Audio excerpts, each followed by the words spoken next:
Well, the interesting thing about it is that if you, I was having a conversation because most of my fears right now are environmental based.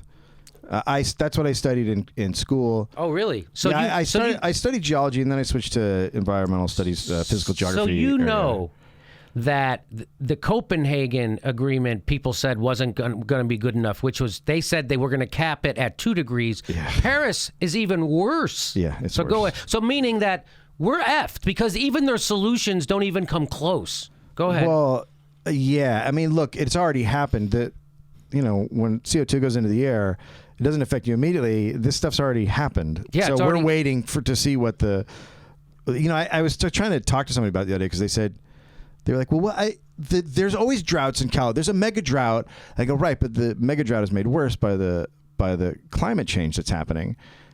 And I said, what happens is, say you're walking up a hill and you have a backpack on. It's kind of heavy.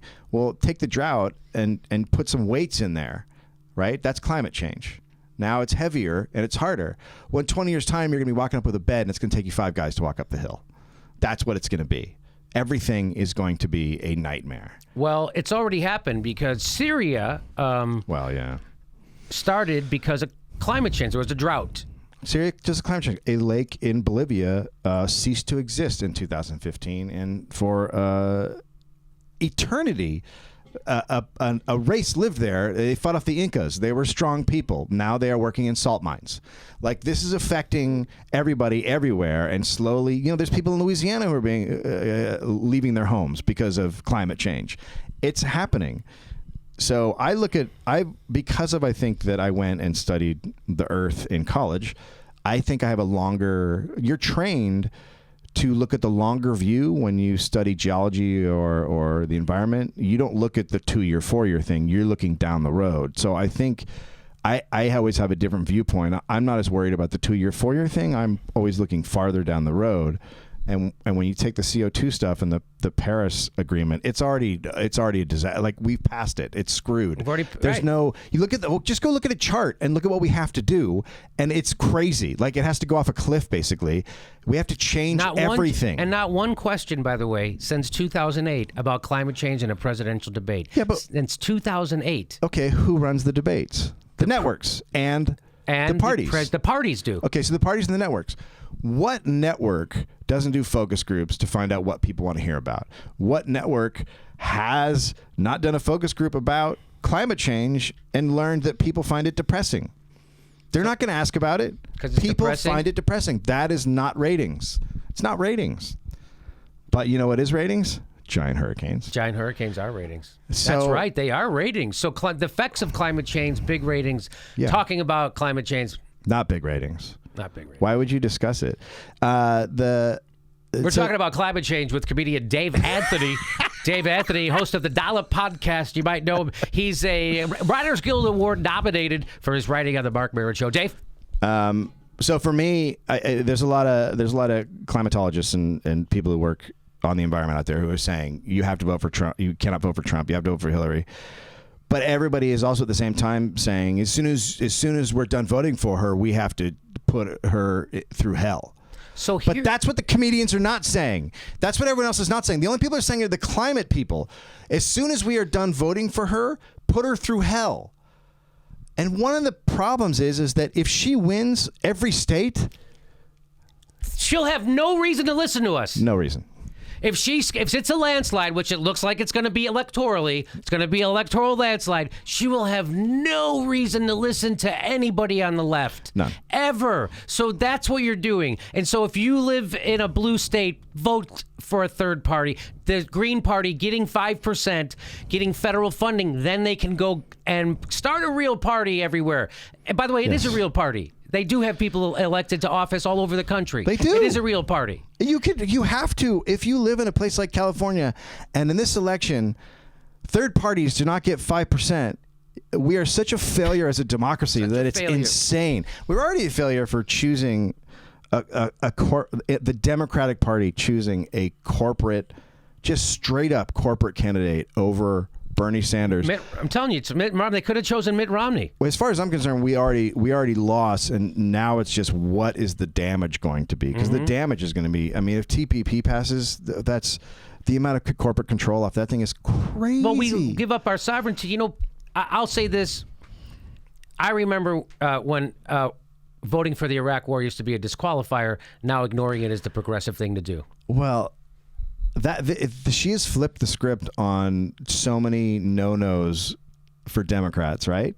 She flipped the script on the Iraq War. She flipped the script on how much money a candidate can take. They're celebrating almost getting $1 billion right now. I mean, she's about to pass $1 billion. How is that a good thing? How is that remotely something you should feel good? That is horrible. She has twice as many $100,000 bundlers as Barack Obama did. And Barack Obama raised Mitt Romney from Wall Street.